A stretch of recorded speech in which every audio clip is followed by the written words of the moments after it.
Hello friends, स्वागत है आपका मेरे educational channel electronic edu and solution में। अपने एक व्यूअर की रिक्वेस्ट पर आज मैं एक नया टॉपिक लाया हूँ, solar energy. Generally solar system तीन प्रकार के होते हैं: of grid solar system, on grid solar system, hybrid solar system. Of grid solar system वह होता है जिस पर हम सोलर से पावर लेकर बैटरी में स्टोर करते हैं, वह साथ ही साथ अपने अप्लायंसेस भी चलाते हैं। ऑन ग्रिड सोलर सिस्टम यह होता है जो पैनल से एनर्जी लेके और उसे ग्रिड से सिंक्रोनाइज करता है, वह टोटल जनरेशन ग्रिड को देता है। इसमें बैटरी बैंक नहीं होता है। जितनी यूनिट हमारी सोलर पैनल जनरेट करता है वो ग्रिड में चली जाती है और उतनी यूनिट का बिल हमारे टोटल बिल में से कम हो जाता है। हाइब्रिड सोलर सिस्टम में दोनों फैसिलिटी होती है। यह ग्रिड को भी सप्लाई देता है और बैकअप के लिए इसमें बैटरी की भी व्यवस्था होती है। आज हम आपका इंट्रोडक्शन एक बहुत ही अच्छे सोलर इन्वर्टर से कराएंगे। यह Smarten superb 2500 VA pure sine wave MPPT solar inverter है 2.5 kVA का। अभी हम आपको इसके कनेक्शन के विषय में बता देते हैं। जैसे कि आप बैक पैनल पे देख रहे हैं, ये हमारी इनपुट MCB है प्रोटेक्शन के लिए। ये हमारा न्यूट्रल का कनेक्शन है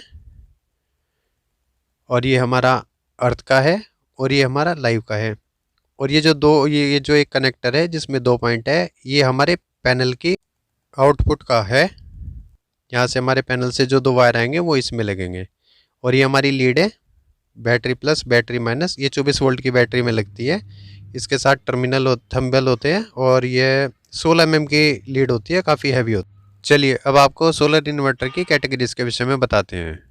अपने पास 2 टेक्नोलॉजी है, PWM टेक्नोलॉजी और MPPT टेक्नोलॉजी। PWM टेक्नोलॉजी पुरानी टेक्नोलॉजी है, MPPT टेक्नोलॉजी लेटेस्ट टेक्नोलॉजी है। PWM कंट्रोलर इतना कार्य करता है कि यह बैटरी फुल होने पर आने वाली इनपुट सप्लाई को कट कर देता है। दूसरा है अपना PWM SMU। SMU टेक्नोलॉजी था सोलर मैनेजमेंट यूनिट। यह आपकी पैनल और बैटरी के बीच में सिंक्रोनाइजेशन करता है। जैसे हमारी सोलर से आउटपुट अच्छी आती है तो ये इन्वर्टर की ग्रिड की लाइन काट देता है और सोलर से ही बैटरी को चार्ज करता है। जब हमारी आउटपुट स्लो हो जाती है तो ये हमारी ग्रिड की चार्जिंग को ऑन कर देता है। यही SMU सिस्टम है। ये हमारा सोलर इन्वर्टर PCU है।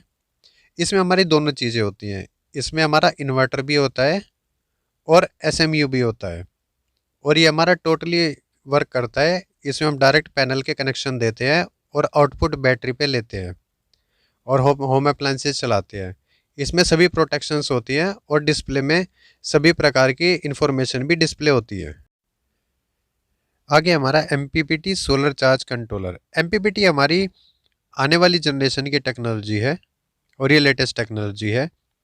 MPPT क्या करता है कि अगर आपकी जैसे जो वोल्टेज आ रही है, अगर वो आपकी एक्सेस वोल्टेज है तो उस वोल्टेज को एम्पियर में कन्वर्ट कर देता है और एम्पियर में कन्वर्ट करके आपकी बैटरी को पहुंचा देता है, जिससे आपके वोल्टेज लॉस नहीं होता है और आपको फुल करंट मिलता है। कुछ इन्फॉर्मेशन आपको डिस्प्ले पे भी दिखाई दे रहे हैं, आप उन्हें भी नोट आउट कर लीजिएगा। MPPT सोलर चार्ज कंट्रोलर भी यही कार्य करता है। ये आपकी बैटरी को फुल करता है मैक्सिमम आउटपुट के साथ, और जब आपकी बैटरी फुल हो जाती है तो ये चार्जिंग को ऑटोमेटिकली बंद कर देता है। MPPT solar charge controller SMU, यह भी यही कार्य करता है। यह आपको मैक्सिमम आउटपुट देता है और साथ में आपकी बैटरी के साथ सिंक्रोनाइज हो जाता है। जब आपकी आउटपुट मैक्सिमम आती है तो यह आपकी ग्रिड को कट कर देता है और जैसे ही आपकी आउटपुट कम हो जाती है पैनल से तो ये आपकी ग्रिड को ऑन कर देता है बैटरी चार्जिंग के लिए। इसके अंदर भी कुछ फंक्शंस आते हैं, जैसे आपको यूनिट बताता है, एम्पियर बताता है, वोल्टेज बताता है। PWM और MPPT SMU में एक क्वालिटी और होती है, यदि आपकी आउटपुट मैक्सिमम भी आ रही है बट आपकी बैटरी तेज़ी से ड्रेन हो रही है तो भी यह आपका ग्रिड की सप्लाई को ऑन कर देता है। यह आपके पहले लगे हुए इन्वर्टर के साथ जुड़ जाता है। अब आते हैं हम MPPT सोलर इन्वर्टर PCU पे। जनरली इसे हम सोलर इन्वर्टर भी कह देते हैं और PCU भी कह देते हैं। इसके अंदर कई कार्ड्स होते हैं, जैसे आपका MPPT कार्ड हो गया, आपका इन्वर्टर हो गया और आपका सोलर चार्ज कंट्रोलर हो गया, ये सभी इनबिल्ड होते हैं। SMU यूनिट भी इसी में इनबिल्ड होता है। एक तरह से आपका लेटेस्ट सिस्टम है। इसमें DOD ऑप्शन होता है बैटरी के लिए, डेप्थ ऑफ डिस्चार्ज, यानी कितनी डिस्चार्ज होने पर हमारा जो सिस्टम है वो ग्रिड पे डाल देगा लाइन को या फिर पैनल पे रखेगा। ये सभी चीज़ें इसके अंदर डिफाइन होती है। जनरली हमारे लोड को प्रायोरिटी देता है। हमारे लोड के अकॉर्डिंग कितने एम्पियर हमारे सोलर से जनरेट हो रहे हैं, उतने एम्पियर अगर हमारे लिए सफिशिएंट है तो ठीक है, अगर नहीं है तो फिर वो एक्स्ट्रा जो एम्पियर्स होते हैं वो बैटरी से ले लेता है। हमारे जितने भी सोलर चार्ज कंट्रोलर हैं, इन्वर्टर हैं और SMU हैं, सभी की अलग अलग रेंज होती है। कुछ 12 वोल्ट 24 वोल्ट ऑटो मोड में भी आते हैं, कुछ 12 24 48 वोल्ट में भी आते हैं, कुछ 12 24 और 36 वोल्ट में भी आते हैं। अभी हमें अपने लोड के अकॉर्डिंग देखना होता है कि हमारे पास कितनी बैटरी है और उसके अकॉर्डिंग हमें कितनी वोल्टेज का सिस्टम चाहिए। जनरली हमारी इन्वर्टर की जो कैपेसिटी है वो VA में होती है और हम जो लोड यूज़ करते हैं वो किलोवाट में यूज़ करते हैं। एज एग्जाम्पल, यदि हमारा इन्वर्टर 2500 VA है, 2500 VA, और उसका पावर फैक्टर 0.8 है, तो 2500 into 0.8 equal to 2000, capacity 2 kilowatt होगी। हाई परफॉर्मेंस के लिए आपको ये ध्यान रखना है, यदि आपका लोड 1 किलोवाट चलाना है रेगुलरली तो आपको कम से कम 2 किलोवाट का इन्वर्टर चाहिएगा। अगर आपको लोड 2 किलोवाट चलाना है रेगुलरली तो आपको 4 किलोवाट का इन्वर्टर चाहिएगा। आप जितनी कैपेसिटी का इन्वर्टर लेते हैं आप पूरा लोड उस पर नहीं चला सकते। अगर आप उस पर पूरा लोड चलाएंगे तो फिर वो सिर्फ आपका लोड चलाएगा और बैटरी चार्ज नहीं करेगा, जिससे कि वो बैटरी आपको रात में चार्ज करनी पड़ेगी ग्रिड से, और जो यूनिट आपने दिन में बचाई थी उसका आपको लॉस हो जाएगा।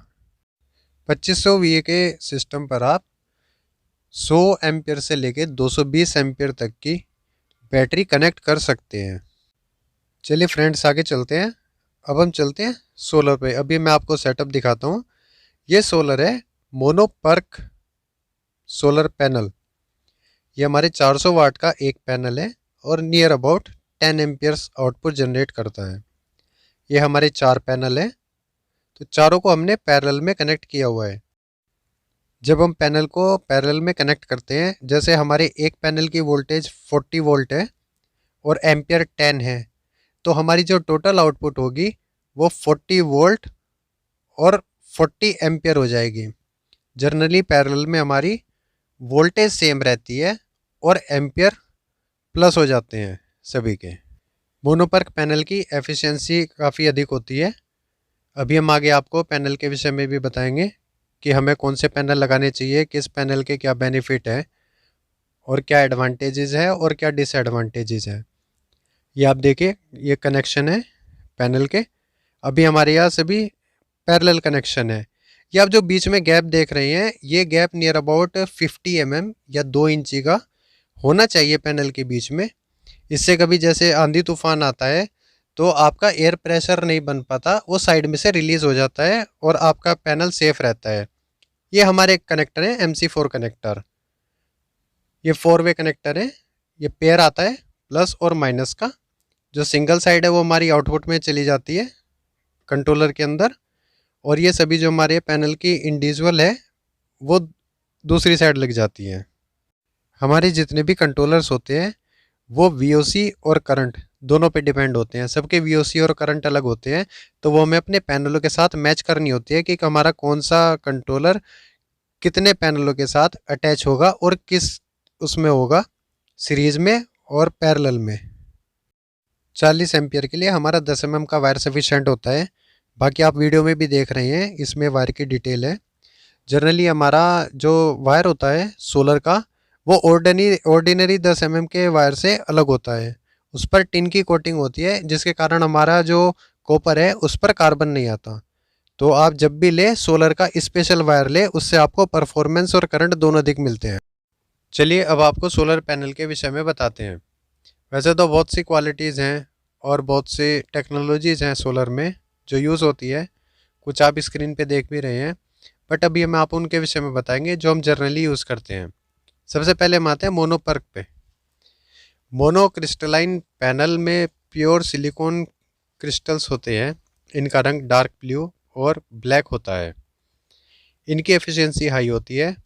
यह 22% से लेके 25% के बीच में होती है, क्योंकि ये सिंगल सिलिकॉन क्रिस्टल से बने होते हैं, जिससे इलेक्ट्रॉन्स को मूव करने के लिए अधिक स्पेस मिलता है। मोनोपर्क पैनल अधिक हीट रेजिस्टेंस होते हैं। अन्य पैनल की अपेक्षा अधिक हीट होने पर भी इनकी करंट प्रोडक्शन कैपेसिटी कम नहीं होती। मोनोपर्क पैनल कम लाइट व बादलों में भी अच्छे आउटपुट देते हैं और इनकी एफिशिएंसी पॉली पैनल से 2% से 2.5% अधिक होती है, जिससे कम एरिया में आप अत्यधिक आउटपुट ले सकते हैं। मोनोपर्क पैनल पॉली मोनो की अपेक्षा महंगे होते हैं, क्योंकि सिंगल क्रिस्टल सिलिकॉन सेल की प्रोसेसिंग बहुत कठिन होती है। यही कारण है कि ये थोड़े कॉस्टली पड़ते हैं। अब जैसे लोग बोलते हैं कि मोनोपर्क, तो यह मोनोपर्क है क्या? इसे बोलेंगे PERC, stand of passivated emitter and rear cell. इसकी डिटेल और कार्यविधि आप स्क्रीन पर भी देख सकते हैं। PERC पर्क टेक्नोलॉजी में सेल के पीछे एक पैसिवेटेड लेयर होती है, जो हमारी बची हुई लाइट को रिफ्लेक्ट करती है, जिसके कारण हमारे पैनल की एफिशिएंसी बढ़ जाती है।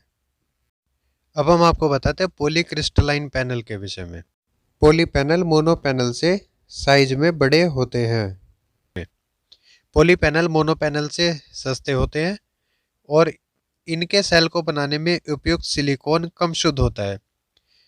पॉली सोलर पैनल की एफिशिएंसी 14 से 16% तक होती है। पॉली पैनल नीले रंग के होते हैं। सस्ते होने के कारण इनका प्रयोग अत्यधिक मात्रा में किया जाता है। जनरली सोलर पैनल पर किलोवाट 4 यूनिट जनरेट करता है पर डे की।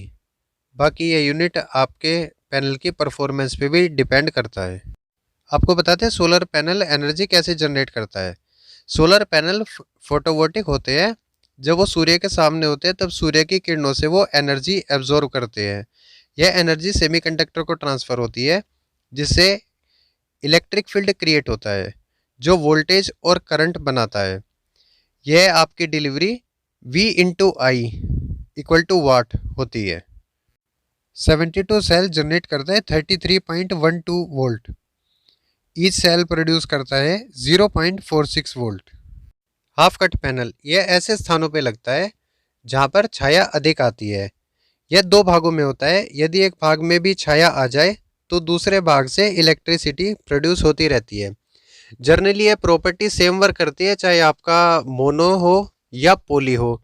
बट इसमें क्या होता है कि जो एक सेल होता है उस सेल को बीच में से डिवाइड करके 2 भाग में कर दिया जाता है। जैसे यदि आपका एक पैनल 60 सेल का है तो हाफ कट में वही पैनल 120 सेल का होगा। अब आपको पैनल की वारंटी के विषय में थोड़ा बता दें। पैनल की जो वारंटी होती है 25 साल होती है, 25 ईयर्स। इसमें 10 ईयर मैन्युफैक्चरिंग वारंटी होती है और 15 ईयर परफॉर्मेंस वारंटी होती है। अब जैसे आप मान लें 1 से 10 साल तक हमारा 90% एफिशिएंसी पे वर्क करता है पैनल, और 10 से 25 साल तक हमारा 80% पे वर्क करता है। यदि हमारा 80% से नीचे आ जाता है तो फिर हम वारंटी क्लेम करने के लिए एलिजिबल हैं। आपको पैनल के कनेक्शंस के विषय में बता देते हैं। जैसे हमारे पैनल अगर हमें जोड़ने हो, सबसे पहले होता है कनेक्शन इन सीरीज़। सीरीज़ में सभी एक साथ जुड़ जाते हैं और सीरीज़ कनेक्शन में हमारी वोल्टेज जुड़ जाती है और एम्पियर सेम रहते हैं। दूसरा होता है पैरेलल कनेक्शन। पैरेलल कनेक्शन में हमारी वोल्टेज सेम रहती है परंतु सारे एम्पियर जुड़ जाते हैं। तीसरा है सीरीज प्लस पैरेलल कनेक्शन। ये दोनों कनेक्शन सेम इक्वली काम करते हैं, जैसा कि हमने पहले बताया आपको सीरीज कनेक्शन कैसे वर्क करते हैं और पैरेलल कैसे करते हैं। जनरली हमारे ये कॉम्बिनेशन यूज़ आते हैं MPPT सोलर चार्ज कंट्रोलर पे। 60, 72 एंड 96 इन सेल वाले पैनल के साथ रेगमेंट होता है MPPT solar charge controller. Panel के कनेक्शन करते हुए हमें यह ध्यान रखना चाहिए कि हमारे जितने भी पैनल हो वो सभी सेम वाटेज के हों, सेम कंपनी के हों। अगर आप सेम वाटेज के पैनल नहीं लगाएंगे तो एफिशिएंसी कम हो जाती है। और हम ऐसा भी नहीं कर सकते कि जैसे हमने एक पैनल लिया 385 वाट का सेम कंपनी का, और सेम कंपनी का दूसरा पैनल ले लिया 400 वाट का। अगर हम ऐसे लगाते हैं तो भी परफॉर्मेंस डाउन हो जाएगी, सभी की वाटेज बिल्कुल सेम होनी चाहिए। अब आपको सोलर पैनल के कनेक्शन करने के लिए कनेक्टर्स के विषय में बता देते हैं। ये MC4 कनेक्टर्स होते हैं जो आपका सिंगल पेयर से लेकर 6 पेयर तक आप कोई भी ले सकते हैं, सभी अवेलेबल। इनकी रेंज 30 से 50 एम्पियर तक होती है। कंट्रोलर चूज करते समय आपको ये ध्यान रखना है, यदि आपका पैनल आपकी वोल्टेज से 4 या 5 वोल्ट अधिक दे रहा है तो आपका PWM पैनल चल जाएगा। जैसे आपका 12 वोल्ट का पैनल अगर 15 या 16 वोल्ट दे रहा है तो वो PWM में चल जाएगा। इसी प्रकार से अगर यदि आपका 24 वोल्ट का पैनल 28 या 29 वोल्ट दे रहा है तो वो PWM का चल जाएगा। बट अगर आप 60 सेल में जा रहे हैं या 72 सेल में जा रहे हैं और आपका जो पैनल है वो 40 वोल्ट तक दे रहा है तो उसके लिए आपको MPPT सोलर चार्ज कंट्रोलर लगाना होगा। क्योंकि अगर आप वो नहीं लगाएंगे तो जैसे हमारे सिस्टम को बैटरी को 24 वोल्ट चाहिए, तो 24 वोल्ट के बाद जितनी बची हुई वोल्टेज होगी वो उसे ड्रॉप कर देगा और वो हमारी यूजलेस होंगी। इसी कारण से 60, 72 और 96 सेल्स में generally MPPT solar charge controller use किए जाते हैं। आपको वीडियो यदि यूज़फुल लगे तो आप इसे लाइक और शेयर करना न भूलें और चैनल को भी सब्सक्राइब करना न भूलें। धन्यवाद।